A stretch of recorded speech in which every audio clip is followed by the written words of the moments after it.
Knows Best. Hi, friends, and welcome back to Brenna Knows Best. I'm your host, Brenna Berg. Hi, how are you guys? Happy Monday, or whatever week it is. I had one comment after last week's episode saying, I really like when you say happy Monday and happy Friday. So I guess I have to keep it because literally one person said to. Anywho, let's get into the stories. I hope you guys had a great week/weekend. I'm excited for this episode. The first story that I have is a write-in. It's short and sweet, but I feel like this is a good little teaching moment to anybody who might stumble upon this podcast and think that I just tell Reddit stories. This started because I wanted to give advice. Kind of. I mean, I love the crazy stories, and obviously you can't really give advice on all of those, but you know what I mean? Okay, I digress. Let's begin. I, female 27, planned my wife, 25 female, and I's 3-year anniversary and her birthday trip. They're combined because we got married a day after her birthday. I told her I was planning it 2 weeks in advance and told her some of the activities we'd be doing over the 4 days. 2 days before the trip, she decided she wanted her 14-year-old brother to come along. I was upset, but after hours of talking about it, I allowed it because I thought it would be fun and I love her brother. So we head out with her brother to Big Bear and get settled into the Airbnb. Her brother just went and played his video games in his room, and her and I poured some drinks and had a good time talking on the porch watching the sunset. It was beautiful and we were enjoying each other's company. It came time I was getting tired and went upstairs to our room to shower and change when I hear my wife greeting people. Confused, I went downstairs to find her sister and the guy she was seeing at the time at our Airbnb. I'm furious. 1, I despise her sister and the guy she's seeing. 2, this is our anniversary trip. And 3, she didn't tell me. I'm pissed. I pull her aside and we get into a big fight, and my wife leaves me upstairs all night by myself because she didn't want to fight when we're supposed to be celebrating with your whole fucking family. I laid in bed for hours crying because she clearly doesn't care how I'm feeling. The rest of the trip consisted of them going out and doing what they wanted because I was not going to spend my anniversary trip with 2 people I do not like. So yes, for 4 days, I was a party pooper and I spent my time at the Airbnb, no restaurants, no skiing, nothing. My wife then blamed me that she couldn't have fun because she felt bad that I was alone for our celebration. If she was concerned about your celebration, she wouldn't have invited her whole family, which, let me say, I feel like the expectations should have been made clear ahead of time, but this is what people do, and this is how I know that others know they're in the wrong. You feel me? Is when they don't tell you ahead of time. I've been in a situation, not that recently, but not that long ago, where things were happening and I wasn't being told about them prior, or me and Carter weren't being told about them prior. And it's like, because you know that if we knew, we'd have a problem with it. So that is you accepting, or not accepting, that is you already like knowing that I would be unhappy. So why would you not mention it? This is your literal wife. I do feel like at the very beginning, and this is what makes it really hard, the birthday/anniversary. I feel like she needs to have like a birthday thing separate, because on one hand, if like you said it was an anniversary/birthday trip, which like, what the fuck is the difference? That to her, maybe she's like, oh, birthday, let me invite my family. Like, I could understand how somebody could come to that conclusion. So I feel like in the future, it needs to be made clear, like, you guys do an anniversary thing, and then it probably will land on her birthday, or do it the week before. I don't give a shit. And then she needs like a separate birthday thing with her family that is a little bit not complicated, but like a little bit unfortunate, because if you do go on a trip that's on the anniversary itself, her birthday is always going to be that next day. So I could understand a little bit, but I feel like the fact that you got into the argument about her brother coming because you wanted it to be an anniversary celebration, she knew. And again, she knew because she didn't tell you that she invited her sister and the guy that she was seeing. Because if she would have, I would understand, and maybe she could claim like, oh, I thought, because of my birthday celebration, but she would have brought that up prior. The fact that she hid it and invited them and knew they were coming and didn't say a fucking peep. Nope, she's in the wrong 1000%. There's not much you can do for now. You just kind of have to count that as a wash and say, this wasn't what I expected it to be. I really wanted to have a fun anniversary celebration. What's done is done. But I think moving forward, having a conversation about what that looks like, her birthday, the anniversary, and doing those separate, and just, I would make sure you express your feelings and you can apologize for being a party pooper, which anybody would have been in your situation. I would have ruined the whole fucking thing. If I planned something for me and Carter and then all of a sudden his parents pop out and his brother, absolutely not. Which he knows that and he would never do that. But I can understand where, if it wasn't clearly set, or she could have just talked to you and been like, can we turn this into a birthday celebration and then do something, the two of us? Like, there just could have been a lot more communication about the whole ordeal and this would have been solved. You know what I mean? I think that you, apologize for being a party pooper and not going along. But like you said, you don't have a reason to apologize, but just because this is the love of your life, I would apologize and just say that how you're disappointed that it turned out the way it did. Like, why didn't you tell me they were coming? You know I don't enjoy them. I planned this for us. I understand you might want family time, so on and so forth, but we could have figured that out a different way.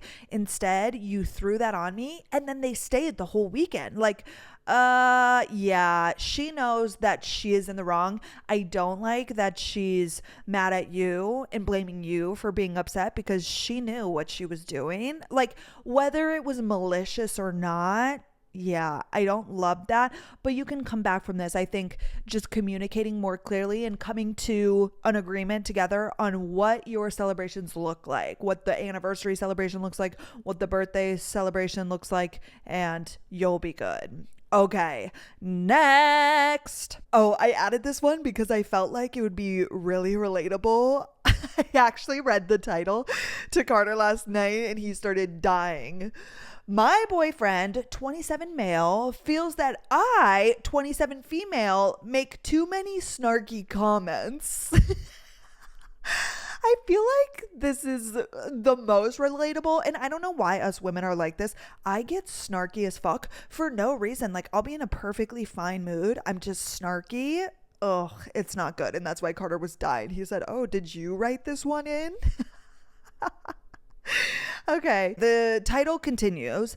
I usually resort to these comments because he's ignoring me when I express it nicely. How can I better handle this situation? My boyfriend and I have been together for 4.5 years and lived together for 3. Last night, my boyfriend and I watched TV for about an hour. It was only like 9 p.m., so I asked if we could watch something else for a bit. He said no, he doesn't want to because he wanted to read instead.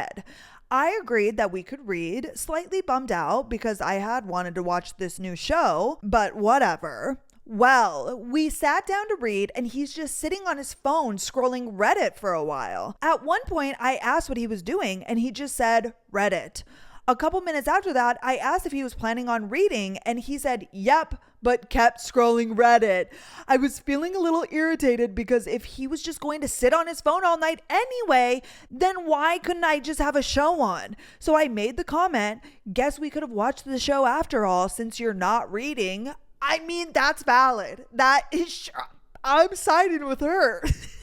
That's fucking annoying. There is something about, like, when my boyfriend is on his phone, I'm pissed, but when I'm on my phone, it's okay. But I am really good at, like, because, fiance, he's at work all day and then he gets home and we only have so much time together. Like, I never go on my phone. I only pick mine up if I note that he's on his, like if something's not on the TV or we're like doing something or on the weekend, you know what I'm saying? But no, I would be actually pissed if he said, let's read, and then he's scrolling his phone because you 100% could watch the show.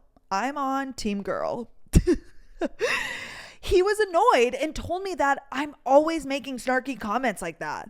I didn't really understand what he meant at first, but then he explained the situations where it usually comes up, mostly household chores. So I was thinking about how we both show up there. In those situations, it's like this. We agreed a while back to split up our chores so we'd each have some designated weekly chores. I agreed to do the grocery shop, vacuum, and clean the kitchen. He agreed to be responsible for trash and recycling and cleaning the shower. And all the other chores we both do intermittently. This has been an ongoing sore spot for me because I do my weekly chores every single week without having to be asked. He, on the other hand, will not take the garbage recycling out unless it is completely overflowing. He also never cleans the shower. In 8 months, he has done it one time, and I had to bug him about it for 2 weeks beforehand. Yeah, this is like one of those learning curves of living together, which Carter and I haven't really had this issue because we each do what we say we're going to do.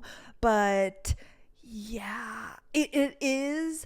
I feel like women are more not only self-aware, but aware of like everybody. Like I'm so cognizant of not only me and Carter, but like when I'm in social settings, I'm always aware of everybody's energy and like what's happening and like where everybody is at in the situation. And I would pick up on the fact, like if Carter said he was going to do something, which he does this a lot too, not a lot, but he'll say something and then I think he just totally blanks it, but I know he'll do it if I ask, so then I just remind him and then he'll do it, which this isn't really chores per se, but like little admin tasks. Like I asked him to email HR at his building about our health insurance or with his company, and yesterday he forgot, and then he said I'll do it tonight, and then it didn't happen last night. Now if it was life or death, I would remind him, but it's never life or death. It's never something that needs to be done. And if that bothers you, like we all also have different ideas of what something should look like the trash, for instance. Some people think that like it's should be overflowing and then they'll take it out. Like that's just what they think or like how they've operated in the past.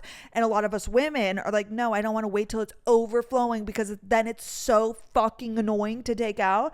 And I think that's just kind of like a difference in perspective. I don't think one is right or wrong, but we've all done something a certain way.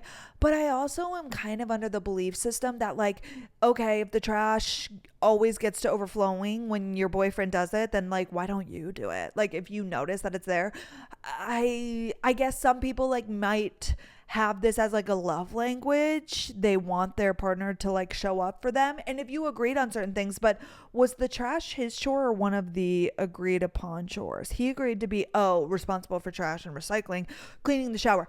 Well, maybe change his task. I also feel like this is crucial in a relationship, and not everybody has the same complementary things that they like to do and don't like to do. But if you can find the chores that you don't mind the most, do those. Like for example, Carter doesn't mind doing a deep clean of the apartment, so he deep cleans or like does a full clean of the apartment once a week, like vacuum, mop, the shower, all of the things, and that doesn't bother him. Okay, I on the other hand don't mind doing the laundry, the dishes, that sort of thing, like the day-to-day tasks, which also I'm here during the day and am more freely able to do it, but I don't mind them. And Carter, for one, hates the laundry. I wouldn't make him do the laundry. And I understand some people hate it too. So if you guys have battling chores, either, determine what you like least and go from there and then delegate, or maybe every other you do something. For example, the trash and recycling, like that's just something we both do. If it's full, I take it. If it's full, he takes it. Whenever somebody recognizes it, that's how we operate. The trash and the recycling we don't have. I'm trying to think what else. And just like maintaining the apartment, like he does the deep clean once a week, but like I'll make sure everything's decluttered and shoes are put away and so on and so forth. You know what I'm saying? But you kind of just have to find what works for you. So I also would think about what's like triggering to you, because some people just get so fucking triggered. Things like that don't really bother me. Like if 1 week Carter doesn't clean, I'm not going to sit there and like be pissed about it. It's going to be okay. Or I'll just do it like the next following day, because he does it on the weekend, seeing as he works obviously as an attorney full time. But let's say a Sunday rolls around, which honestly hasn't happened that many times at all. I'll just do it on Monday. Okay. Anywho, let's keep going. This is a total annoyance for me and makes me all the more annoyed because taking out the trash literally takes 1 minute, while grocery shopping takes an hour and is a huge pain. So it feels very unequal. Mind you, we are both employed full time and he works from home. So what I will do is I will ask him nicely about it a few times. Like, hey, the recycling bin is really full. Can you take it out soon? He'll respond, yeah, I'll do it soon. Another day or two will pass and he still hasn't taken it out. So I'll ask again, hey, the recycling bin really needs to be taken out. And he'll say, yeah, I'll get to it at the end of the week, maybe. I might add, I really think it should go out today. And he'll say something like, yeah. Oh, see, I've never dealt with things like this, and that I can understand why that's so annoying. But like, if it does take 1 minute, why don't you take it out? Delegate him a different fucking task. Like, you're getting upset about it constantly, like days are going by and you're like sitting staring at it. Like, take it out.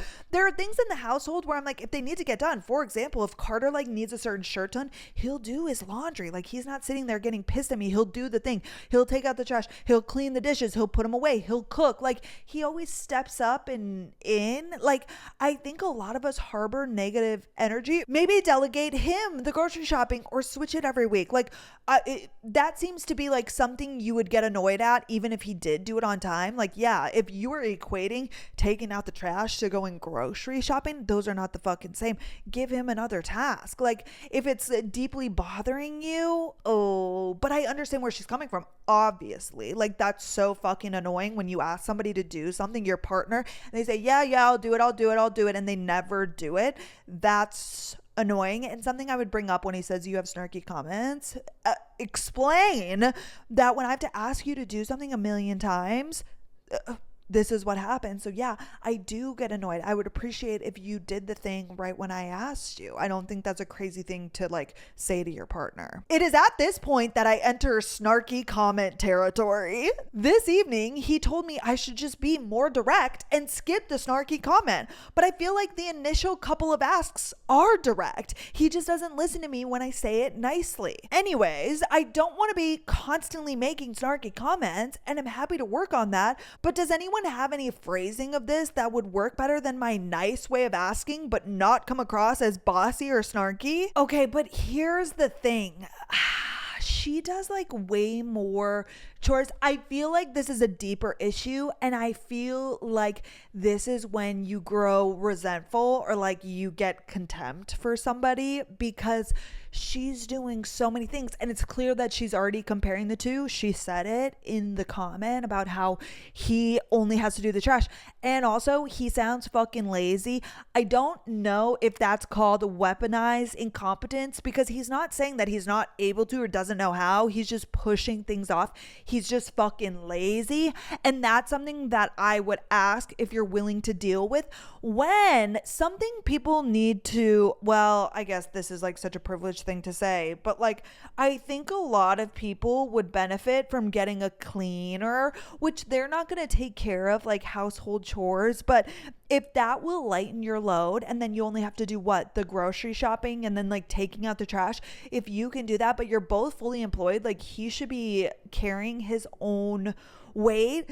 I do feel like, for example, the whole bedroom comment, like she was kind of passive aggressive in the like, I could have watched TV, you know, if you're going to sit on your fucking phone. But I feel like that happens. You get passive aggressive when like you're not happy with your partner because of all these other chore related things and like the snarky comments and him not doing his chores. Literally, how hard is it to take the trash? Like, I get it, but that's where we all as individuals need to look at ourselves and like what we're willing to deal with and what our future is going to look like. Because here's the thing, you get married and you have kids. If he can't even do his two fucking tasks, cleaning the shower and taking out the literal trash, what do you think that's going to look like when you have a child? So you're going to do all the chores. You're going to do the vacuuming, the grocery shop run, this, that, and the other, and then have a child, because men like this aren't the kind of men that step up and take care of a child. If he can't even take out the fucking trash, which maybe you don't want kids, but still it's something to think about. Like, how does this manifest in the future? That's what I always think about. Like, what does this look like in 10 years when you have a bigger house, let's say, because most people upgrade from like an apartment to a house. That is going to be more stuff to clean, more like everything. The chores are amplified. And if he can't do those things now, I would, in this scenario, because I get it, nobody wants like snarky comments, and I feel like I thought it was going to be like, I don't know, just girls being sassy.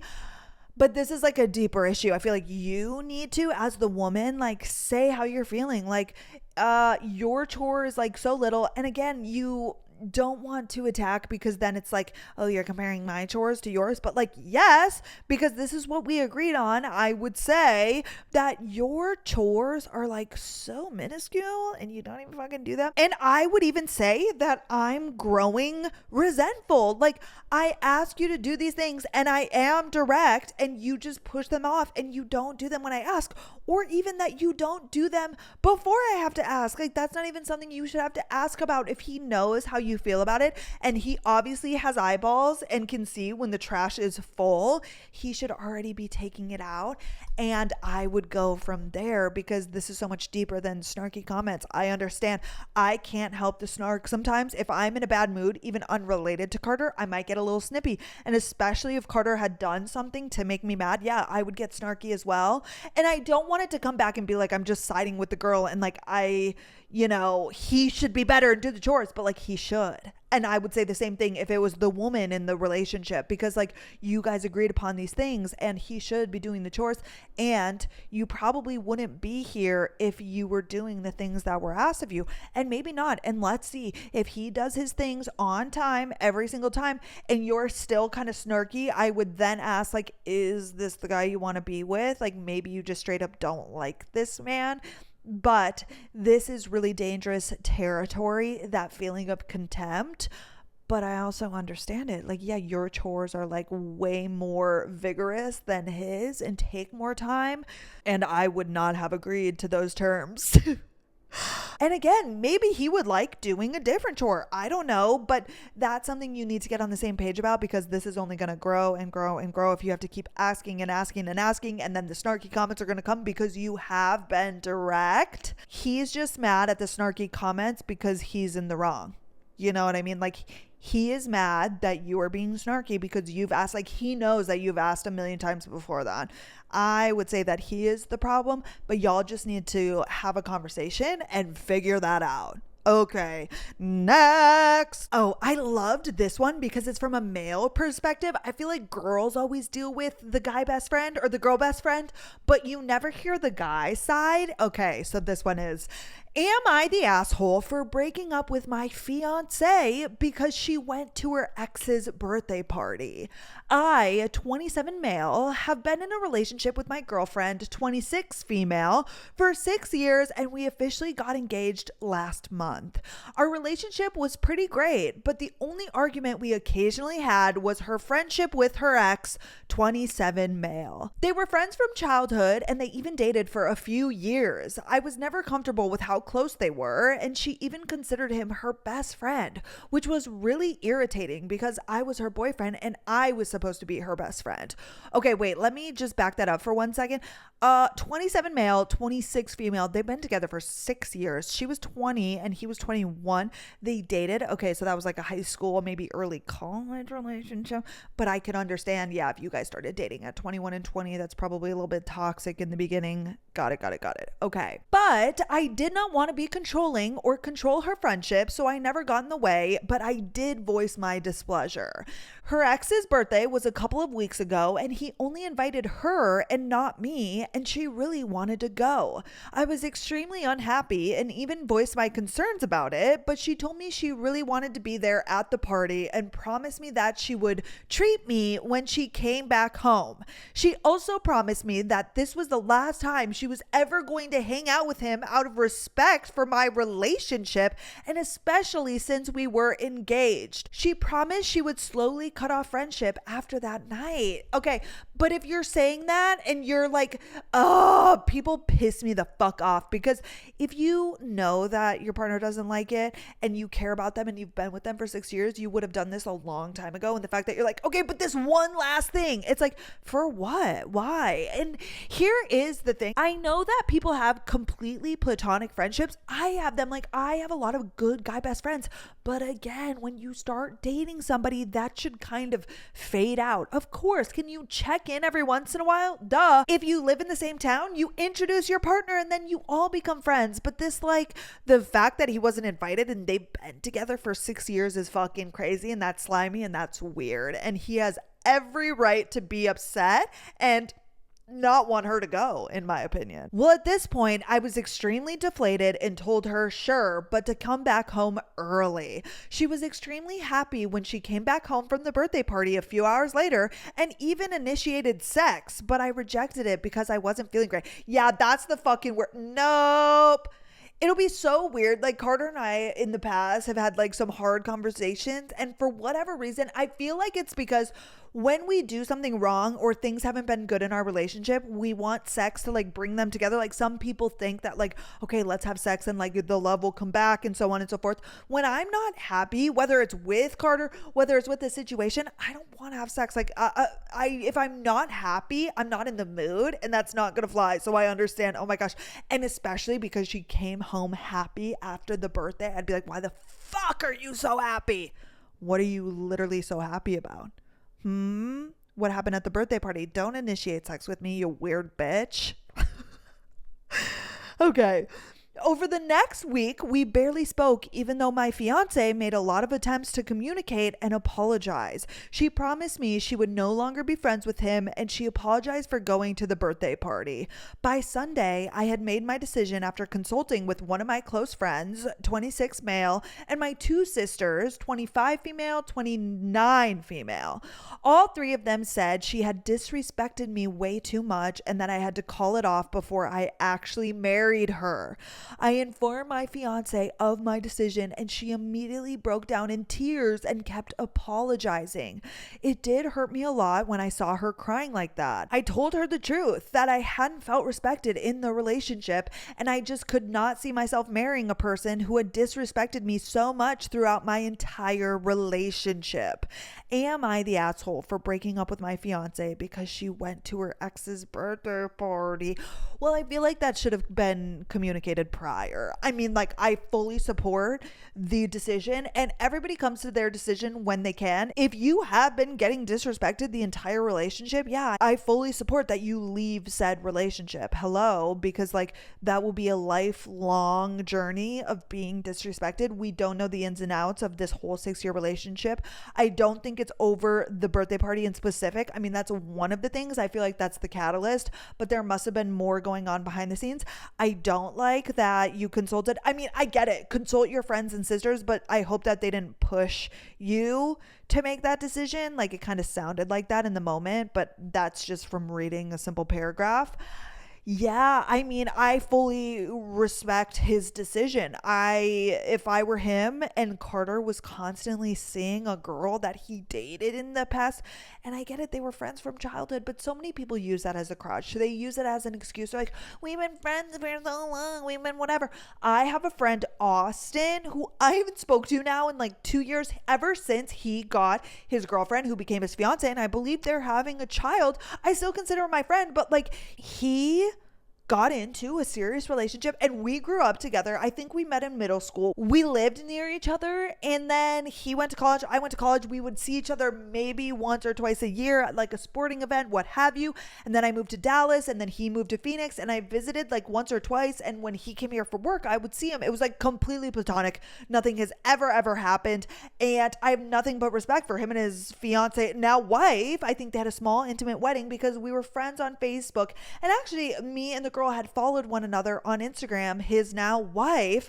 I never met her because that's when our friendship kind of fizzled, because naturally, like, yes, that's his literal wife. And like, if she would view me as like, you know, the girl best friend or what have you, like, no, put the line in the sand. I don't give a fuck. And that's not like crazy to me. Yeah, we've been friends for forever. Like, I know his parents, and I hope one day I go to Phoenix and I reach out and like we can all get together, but I haven't been there and I haven't reached out because it'll be weird regardless. And that's just that. But like, I don't hold that against him. Now I'm in a relationship. I get it. It's life. We don't live in the same city.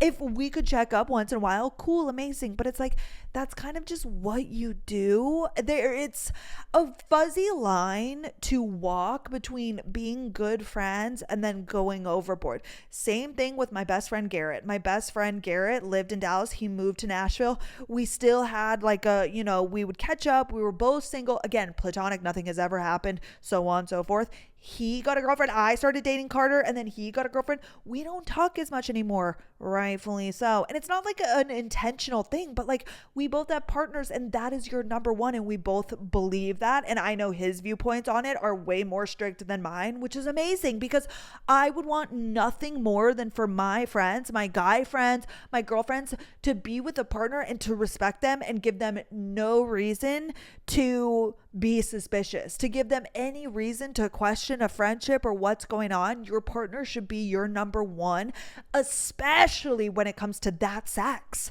You know what I'm saying? Like, I would never put another man above Carter, just like he would never another girl. And of course, like, yeah, but we're dating. Like, that's, you know, a permanent position. Some people are like, they shouldn't be threatened. Like, I'm dating them. Yeah, but if you're talking to Jimmy every fucking day of your life, your friend from childhood who you dated, no, I don't think that's okay, and I don't think that's right. I'm sorry, I just went on a tangent, but I feel so strongly about opposite sex friendships because I feel like in this day and age, especially with social media and like things like Snapchat, where everything has become so casual, and it's like, oh, but we snap, we have streaks. Like, what are we, children? I think that if you are a grown adult, you're in your 20s, 30s, 40s, 50s, 60s, you should put your partner first in every scenario and never give them a reason to doubt you or feel weird. And here's the thing, even if I had a friendship and it was, you know, whatever, but that's the thing. And there are levels. Like, some people are actually insane. And like, if you have a good friend of the opposite sex and you catch up every, you know, like month or couple of months, just like a quick, hey, how are you doing? How's this thing? Because you were close at one time. If your partner is not secure enough and they literally lose it at any situation where you could be talking to one of your friends that's the opposite sex, like, of course there's this line, like I said, they might be actually insane and like so psychotic, but I feel like if you have that level of trust, your partner wouldn't feel that way. But I still feel like if Carter came to me and he was like, I don't like, you know, Garrett, let's just say, which they've met and obviously they get along and Carter has no problem with Garrett, if he came to me and said that he doesn't like when I talk to him or so on and so forth, again, you have to be able to discern what's normal and what's healthy and communicate that. But like, yeah, if me and Garrett were talking often, frequently, and Carter came to me and was like, I don't like that, I would stop doing that, because this is my partner, this is my husband, this is the father of my kids.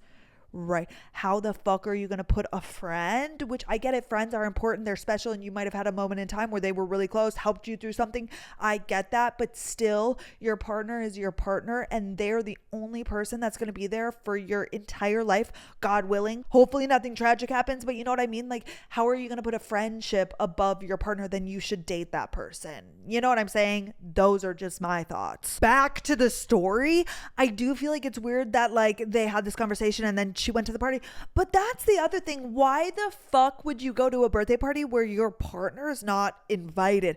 You have been together for 6 years. If Carter or if I was invited to one of my guy best friends' parties and Carter's not invited, I would not go without him.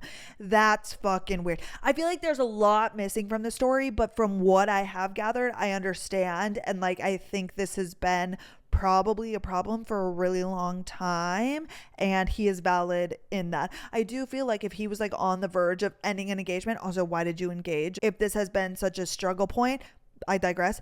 But okay, they should have communicated more about that party. Like, I don't think it's the party that broke them up. You know what I'm saying? I feel like there's more to the story. And I feel like if you are in a relationship right now and you feel that you are constantly disrespected and there's a certain thing, because again, I've said this a million times, if your partner loves you and they care about you and your feelings and you bring something up to them that bothers you, a best friend, for example, and they don't change, which again, it has to be within reason. And I'm asking you to use your judgment strongly. Good, great. I don't know how I was going to say that sentence. And again, I understand like some people take this to a crazy degree, but if it's within reason, your partner would do that because they care about you, or you guys would find a way to like make that work. Like again, if they're best friends and they talk all the time, no, I don't agree with that. And I would encourage you to say something, but like, okay, we can't say cut them out of your life completely. Like if they've been friends for a long time, I get that and that's fine. But there needs to be a balance where you feel okay, but you're also still letting your partner live. You know what I mean? It's like if, for example, Carter enjoyed going out and doing something, let's say, I don't know, he liked to gamble once a month with a friend. Like I might not love that, but like if it's not harming us and our financials, I'll let him do that. And the reason I'm bringing up gambling is because there's a story that's fucking crazy that I'm going to talk about in today's episode. And because I feel like a lot of people are in relationships with somebody and like we all have our quirks. Like we all have our thing that we do and do not like. Like I don't enjoy going out, but let's say if Carter did, if he goes out every other Friday with the guys to go watch football or what have you, I don't love that, but I'm not going to say you can't go out. You know what I mean? Like you have to find the happy medium. That's what I think. Okay, next. Oh, this one kind of pissed me off. Okay. I, 26 female, think that my boyfriend, 30 male, is exaggerating or faking his illness. I, 26 female, have been with my boyfriend, 30 male, for a little under 2 years. In the time we've been together, his chronic pain, which isn't connected to any particular or known condition as he refuses to go to the doctor, has gotten worse and worse. I'm sorry, if you have an illness but you have not gone to the doctor to get diagnosed, I'm sorry, you cannot claim anything. Go to the doctor. If you actually have an illness, excuse me, I already don't like this. It's reached a point where he's almost incapable of doing chores or house projects, is usually too exhausted or in pain to make or agree to plans, and getting him to do anything outside of the house together is like pulling teeth. His objections always revolve around his pain and fatigue.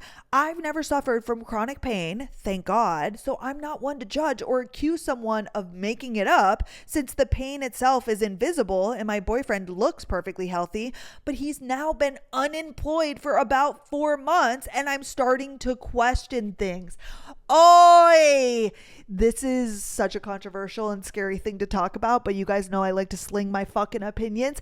If you are unemployed and don't do anything, you claim to have pain or illness, why the fuck would you not go to the doctor? I don't believe you. And I don't think that's a crazy thing to say. If somebody is claiming all of these things but has never been diagnosed or has actual proof that something is wrong with them, nope, it's fake. I'm sorry, until proven otherwise, because I have no reason to believe you, you need to come to me with paperwork to prove that you have said illness, because absolutely not. I'm sorry. And I don't care if you were out there listening, you're like, but because why the fuck would you have chronic pain or be sick and not go to the doctor? If you have chronic pain and stuff that literally debilitates you to not being able to do anything, why the fuck would you not go to the doctor to find a cure, to figure out what it is, that way you can treat it? I don't buy it. I'm starting to feel doubtful for a number of reasons, and the main ones are that A, he never turns down his friends' invitations to hang out, even when the activity is something physically intense like kayaking or going hiking or going to a music festival. Okay, this man faker. And B, he is never too tired or in too much pain to have sex. Over time, it's almost made it seem like he's conveniently in an unbearable amount of pain when he has to do something he isn't all that interested in, i.e. chores. And I'm starting to feel hurt that he just doesn't seem to want to hang out with me outside of what we do lazying around the house. Absolutely not. You've only been dating this man for 2 years. Bye. Next, you leave him. You say goodbye. Bye. No, he's just lazy and complaining, and this is an extreme case of weaponized incompetence. But actually, that's not the right definition. This is weaponized fake illness syndrome, because that's exactly what it is. He can go hiking or to a music festival or anything of literally strenuous activity with his friends, but not with you. Nope. Whether it's true or not, that's fucking crazy. I've never accused him of faking or exaggerating his pain, but I have tried to talk to him about doing more fun stuff together, and it always circles back to his pain or him accusing me of trying to keep him from spending time with his friends, which I'm not trying to do by any means. I've done a ton of research into autoimmune disorders and other conditions that could be causing his problem, always bringing my findings and suggestions to him, but he doesn't believe a doctor or any traditional medicine will help him. He's mentally ill. If you honestly believe that, you are actually mentally ill. I'm sorry. And I don't care if that's rude, because like, what the fuck do you mean you don't think a doctor or traditional medicine could help you? Faker, liar, bullshit. I'm also bothered because when we go to family outings or parties that we're both invited to, it's rare, but it does happen, he will talk anyone who will listen's ear off about how bad his chronic pain is and how frustrating it is to not be able to find a solution. The thing is, he's not actually looking for a solution. He just smokes weed every day. Of course he does. And calls that good enough while lamenting and complaining that his body is the way that it is. He also refuses to return to work because of his pain. For additional context, he seems to have really extreme muscle spasms / tightness, particularly in his back. I'm happy to support him through our times, but the fact that he won't work is getting concerning, and I feel severely stuck. I'm not interested in supporting him financially on a long-standing basis, but at the moment I partially am by covering some of his expenses. If this post makes me a total asshole for questioning the degree of my boyfriend's chronic pain, so be it. I just need some answers. Absolutely, you are not the asshole. You are not in the wrong for questioning that. Regardless or not, if he is a loser ass bum who won't get off his ass and actually find a solution, like, I would never say that about somebody who has a real illness that has gone to the doctor and like that is very real and they're trying to treat it and get better. But regardless, even if he is in pain, he's not trying to help himself or find a solution and is literally banking on you to support him. You have to leave that situation ASAP, because what the fuck? Not only are you going to be his mother, you're his caretaker. And like, what kind of life is that? Regardless, what kind of life is it to be with a partner who can't do anything? Now, again, if this is somebody like out of their control, they have an autoimmune, that I understand. Okay, but they're not going out with their friends and doing stuff and not doing it with you. Like, if he's able to go out with his friends, he's just not doing it with you. That is where my anger is coming from, because that's bullshit. If you have a partner who like won't leave the house with you, who's just doing nothing and complains about being in pain, except for when he wants sex, absolutely not. Like, that's just like a shitty partner to have. And again, like, I get it. People have illnesses and things wrong with them, but that still doesn't mean you have to sign up for it. That doesn't mean that just because you love them, you also have to sign up for the life that you're going to live. And that is the life that you're going to live. If you don't want that, that is a normal thing and you can leave. You can break up with them because that's not your problem. Like, that is not, you don't have kids with this person. You haven't gotten married. Don't get yourself stuck now. You leave the relationship. Oh my gosh. gosh, there's an update. Okay, she said, thank you to everyone who responded to my post and was so compassionate and kind. It was incredible to hear from so many people who actively battle chronic pain and illness and those who have loved ones who do as well. I hope to continue deepening my empathy towards anyone who is struggling with an invisible illness. Well, of course, but again, like if somebody's not helping themselves, like if Carter came home tomorrow and had an invisible illness and, you know, claimed pain and all of these things, he would go out of his way to figure it out and go to the doctor and test after test and try and find a cure. And if there's not one, we would battle that together. But like this guy's doing nothing to help himself. On to my update. Armed with some fresh perspectives, I talked to my boyfriend and told him that he needs to see a doctor or I will no longer be able to support him financially and stand by while he remains unemployed and unmotivated to get the help that he needs. I also addressed the idea of managing/balancing his energy levels differently so that we're able to share household responsibilities more effectively, spend quality time together, and keep him doing the things that he loves with his friends. His response was really bad. He told me that if I'm not willing to step up and clean around the house, something that I'm already doing, that there's no use living together and that my efforts to clean are the bare minimum and not good enough for his standards. Anyway, this has to be a fucking joke because what the fuck, the audacity. He was also really mad that I haven't taken initiative to take care of yard projects and car repairs. He sat there and spouted off a whole list of things I'm not noticing and cleaning. And once again, he was focused on this idea that I don't like his friends, am jealous of them, and want him spending less time with them, which isn't true at all. This really stung. This man is the fucking worst and you leave him. If anything has ever given you, I swear, because it's always the sweetest, kindest girls that end up with assholes like this, you leave him. You say, bye, bye, bye, bye. Absolutely not. He's going to start ripping you apart for doing everything around the house when he just fucking sits there. No, I'm not buying it. And I don't care if he does have an illness. That is so disrespectful and rude. And this is not a good partner. To sit there and rip apart all the things that you're doing on top of taking care of him financially and going to your job while he's unemployed, smoking weed at home. Nope.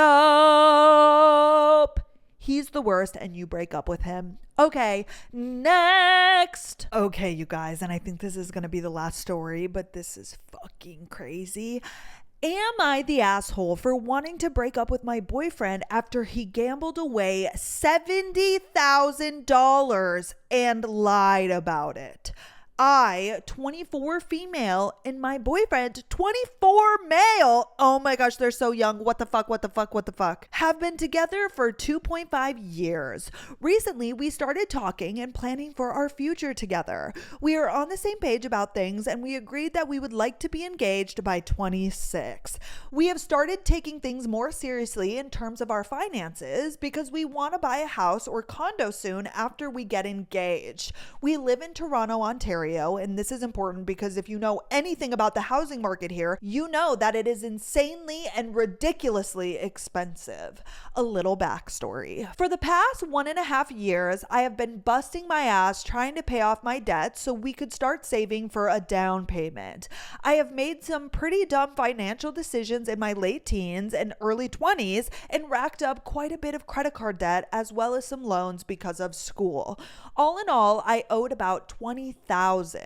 This may not seem like much to some people, but it's a lot to me. I have made so much progress over the last year trying to pay it off and am left with about $11,000.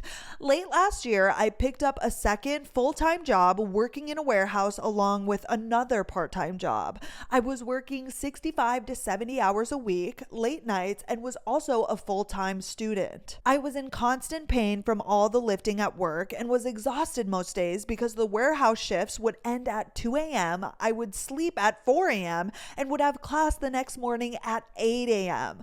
I would complain to my boyfriend here and there about how this routine was affecting me and how tired I was all the time, but I had never been the type to just quit or ask anyone for help. My debt was a result of my own actions, and I own up to that 100%, so I don't expect anyone to feel sorry for me while I deal with the consequences.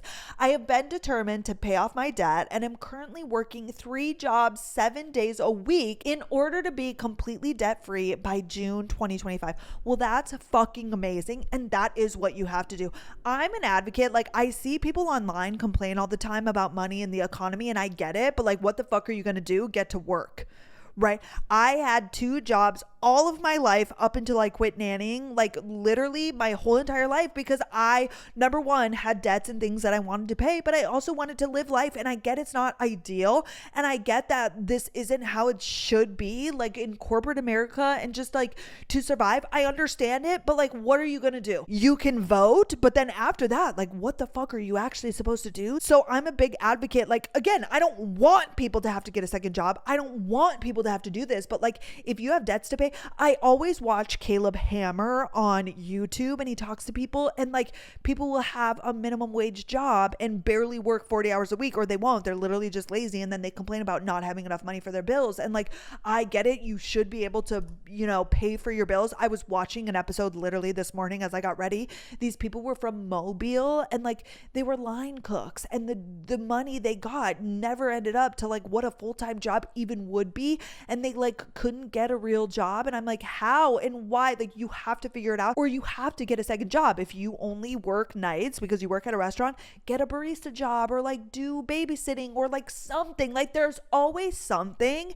And if you have debts, if you have things to pay, and this is also why you don't get yourself into this situation, like student loan debt, I understand, and that can be beneficial, but like racking up a credit card to pay for things that you don't have the money for, like buying things, living above your means, nope, don't do that, because then you're in this shitty financial position, which obviously she's like, I was stupid when I was young, which I feel like our parents and our schooling could have done a better job to like financially help us, not financially help us, but to have us learn what credit card debt really is, student loan debt. Like, I feel like we're not taught those things, which is also a fault of the government / education system. I don't really know who's in charge of that, but like, she owned up to it. She's like, I fucked myself, which 20,000 isn't bad. Some people are in like $100,000. Hello, myself, Carter's Law School, over $100,000 worth of student loan debt, which obviously will pay off in the long run.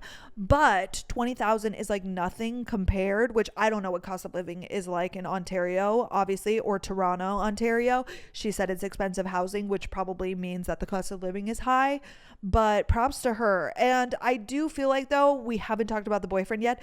I feel like if the boyfriend is supportive, that he would also be helping. I mean, you guys are already talking about finances, getting engaged, getting married, buying a house.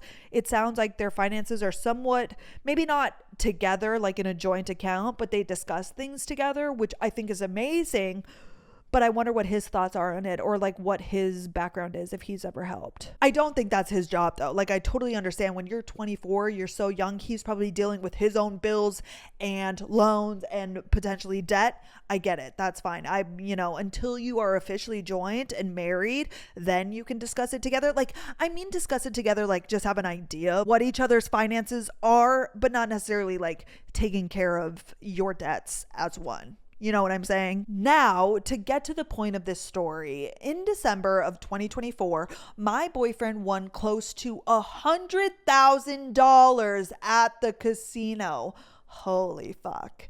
With his winnings, he paid off almost all of his debts, helped his mom and sister with a lot of their expenses, and gave me $5,000 to put towards my debt, which I was obviously very thankful for. After paying everything, he was left with around $70,000, and I had advised him to put that money into some sort of low-risk investment or tax-free savings account. He agreed and told me that he would go to the bank when he got the chance and put the money into an account where he would be able to withdraw the money a year from now to use for the down payment for our house / condo. I was so excited that we would actually be able to purchase a home for ourselves. Okay, really quick. I'm not going to judge him, but like, if he had that much money, why didn't he just pay the rest of your debt? I mean, it's probably good that you're doing, but like while you're working 3 jobs, why didn't he just take care of like that extra debt? If it's only 11,000, I don't know. If you had $70,000, but I won't judge him because it is his money and he's still using it towards your guys' future house or condo, or so we think. I was so excited that we would actually be able to purchase a home for ourselves. Neither of us is well off or would be getting much from our parents in terms of financial help, which is totally fine, of course, and we don't expect anything like that, but having this money just felt like a relief and gave me a bit of clarity for our future. And just to be clear, I also have savings and own an investment property, so I would also be contributing to the down payment and expenses for when we purchase the home. I was not depending on his money. You don't need to explain yourself, girl. And props to you. You have savings and own an investment property. Like, you didn't mention that part. That's amazing. A couple of weeks later, I asked my boyfriend if he had gone to the bank and spoken to a financial advisor about the savings accounts. He says, no, not yet, but I will soon, and brushes me off. This gets me suspicious because I know how much time he spends gambling online. So I ask him if he's still been gambling a lot and tell him that I think he should stop as it's not a good habit to have. He assures me he hasn't gambled for weeks after his big win. I believe him and move on. Oh, fuck. This is not good. Fast forward another couple of weeks, and he still hasn't gone to the bank or mentioned anything about the money, gambling, or investments. I get really suspicious and get a bad gut feeling and demand he tell me what's going on. He finally admits that he continued gambling, lied to me about it, and lost almost all of the money. He was left with $8,000. He explained that he was scared to tell me and thought he could fix it before he did. Oh, fuck no. Fuck no. Gambling addiction is a very real thing. And I honestly think once we get older, it will be just as bad as like alcoholism. I have no doubt in my mind because gambling today, the fact that you can literally gamble on your phone, it never used to be like that. Obviously, people didn't even have phones when our parents were kids. But the fact that you can sports bet, you can do all of these things from your phone. I know so many guys in and around like, you know, our friends and so what and so forth. No, it's too easy. And I think that it's so normalized because everybody does it. Like if you have a boyfriend or you know a guy and his whole group of friends like sports, which is like so fucking common, especially in college, like that's what you're surrounded by. We went and watched March Madness this last weekend with a couple and I forget what that energy is like. Like I remember being into March Madness in college because it was like such a big thing. Now that I'm an adult, I don't really give a fuck. But like, oh, when you're surrounded by a certain thing and everybody around you is gambling on their phone, other guys do it, it's so bad. And I really think it's going to be such a big issue as we get older. Maybe not when we're old, but like even now, I know a couple that I know a few couples where the guy gambles and it's real. It's an addiction and it's right at their fucking fingertips. It's no longer go to a casino because at least there's a barrier, you know, like for example, you can't gamble in Texas. You can in Oklahoma, which is only an hour drive, and people fucking do it once a weekend, whatever. I mean, I don't think you should do it, period, because literally gambling is set up. Casinos are set up so you lose fucking money. Hello, casinos wouldn't be a thing if they lost money. Let's get that clear. They keep the lights on to make it feel like it's a fucking daytime. They have all of their little tactics and it works. But like if you are a young person and your boyfriend sports bets and gambles, I would take a good hard look at that. And this girl in specific, I would tell her he needs a therapist. I don't know what that looks like, if there are specific therapists for gambling addictions. It's like AA. I would imagine it's kind of the same thing because it is an addiction and that's not something that you're going to be able to intervene. Like that's not something that you're going to stop. Clearly he lied. That's what's going to happen. He's going to continue to gamble and like that was your future money for your house. What does that look like when you're married? He's gambling behind the scenes, but that's the money for you and your kids and your house and your mortgage. That is a scary, scary, slippery slope. slope, and I don't like gambling one bit. And thank God Carter is too logical and too anal about stuff like that, because he doesn't. He has gone, like when he was on one of his work retreats, he went with a friend to a casino, but he allotted himself, however much money, and that was that. But like, this isn't a thing he does in sports bet. He never has. That's not his thing. Absolutely not. And if he started, I don't know how I would handle that situation. I just would not allow it. I would say abso-fucking-lutely not, because that is so scary. $70,000. You had $70,000. I actually brought this up to Carter because I love talking about this stuff, and he was like, it's different though. He won that $70,000. It's not like you had $70,000. And I'm like, I get what you're saying. Yes, this was like he won $100,000, but that's worse. And this is exactly how gambling addictions work. Obviously, he won that money. You keep winning, so then you keep gambling because you think you can win again, and you're chasing this high and chasing this high and chasing this high, and then you lose all of your money.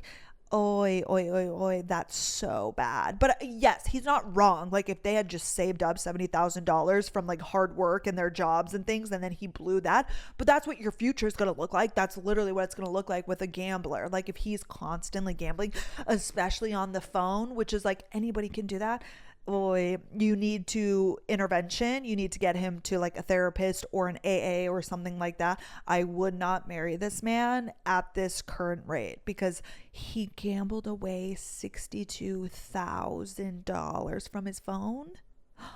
Oh, fuck no. Absolutely not. I was livid. I told him to leave me alone. I called him a liar, selfish, greedy manipulator, and didn't speak to him for weeks. I was seriously considering breaking up with him, but didn't. We talked eventually, and I said I forgive him, but deep down, I don't. I'm still so pissed at him. He knew how important it was to me that we had that money. He watched me for 2 years bust my ass at multiple jobs, trying to become debt-free and save at the same time for our future. It hurt so much knowing that he was so selfish and greedy with that money. I understand that it was his money that he won, but it feels like he gave me hope for something only to take it away just as quickly. He made me believe in something and then pulled it away in an instant because he got too greedy. See, I agree with what she's saying, but like, I don't even think it's greed. It's an addiction. Like, it wasn't something that he actively chose. I think he was in the woes or the woos or the whatevers of the addiction of gambling, and that's how it happened. I mean, it is greedy on paper, but like, that's what this thing is. It's a slippery slope, and he's just got a problem. He blatantly lied to my face multiple times when I asked him about it, and I just don't know if I'm ever going to be able to trust him again. Am I the asshole for wanting to end things with him? Yeah, I mean, you either have to get him help and tell him that like, you will not put up with this, because that money, regardless, like, yes, that was his money and it is what it is. It was kind of him to say that's for your future, but like you said, you've been busting your ass 3 jobs 7 days a week just to pay off your debts and save, and like, he had this money. But like, again, it's like talking to an alcoholic. Like, they can't really justify, like, you're not talking to a person in their right mind. Like, he has an addiction, a gambling addiction, and you can say all of these things, but he's going to keep doing it. You either need to get him help or have him get help. This is going to have to be his decision, similar to alcoholics. Like, I think it is very similar. They need to see that it's a problem and get help. I mean, you can encourage him and recommend it, but he's going to have to make that decision. Or I would say you leave, and it doesn't need to be an ultimatum. I mean, it is, but like, this is your future, your life, your future kids' father. If he is still gambling into your, like, I feel like the early kids days are the worst, because typically people make more and more money in their lifetime and you become more and more financially set. Those early, 30s, when your kids are young and you're making so much money, and like, you won't be able to work 3 jobs when you have fucking kids. If he is behind the scenes gambling away your money, like, absolutely not. That is a hard, boundary, which it shouldn't even have to be a boundary. That's just like a hard deal breaker. And I would make that clear and go from there. I mean, that fucking sucks, and you can love somebody, but it literally is an addiction. It literally is an addiction, and you need to figure that out, because it's like an alcoholic. It's like, if you're dating a guy who is an alcoholic, I would get him help. I would not marry an alcoholic. I don't care how much you love that person. It's only going to get worse unless they want to help themselves. And I would not sign up for that until you see change and you see sobriety. Like, that is just fair. Like, you are choosing life partner. You don't need to choose that person no matter how much you love them. You need to choose yourself and your future and your kids' future and a healthy, stable partner. And that's just that. That's just you doing what's best for you. Those are my thoughts. Those are the stories. Thank you guys so much for being here. As always, I hope you guys enjoyed this episode. Let me know your thoughts, anything. Please leave your write-ins, but also please send me a message how you're feeling about the episodes, how you're feeling about the stories, what you're liking, what you're not liking. I don't love criticism, but it's, crucial for this podcast, obviously, and for our growth. So I love hearing what you guys have to say and what you're thinking. Thank you so much for being here. Have the best week, and I will see you Friday. Okay, bye guys.